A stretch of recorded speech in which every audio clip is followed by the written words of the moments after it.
আজকে আমি তৈরি করছি মূলোর একটা খুব সাধারণভাবে রেসিপি। ভিডিওটি পুরোটা দেখো। প্রথমে আমি মূলোগুলোকে ছোট ছোট করে কেটে নিলাম। এরপর কড়াইয়ের মধ্যে তেল দিয়ে দিয়েছি। তেলের মধ্যে দিয়ে দিলাম সর্ষে ফোড়ন আর দিয়ে দিলাম একটা শুকনো লঙ্কা।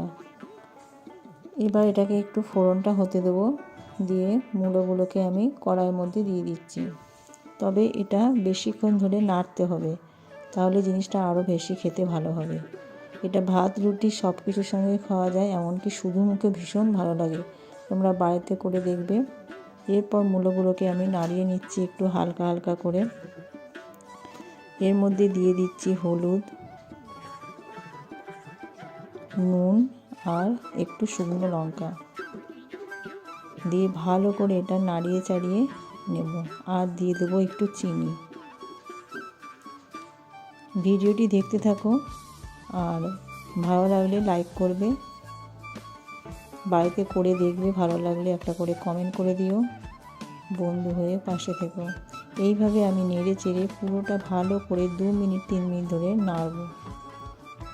কিন্তু কোনো রকম আমি জল দিইনি, মূলোটাকে সেদ্ধ করে রেখেছিলাম।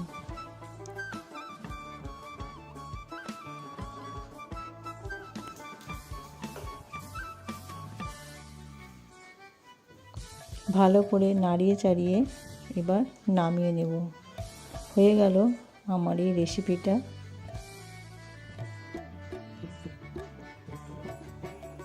এবার আমি এটা একটা অন্য পাত্রে ঢেলে নেব। এটা কিন্তু একটু হালকা শুকনো শুকনো হবে, খেতে দারুণ সুস্বাদু।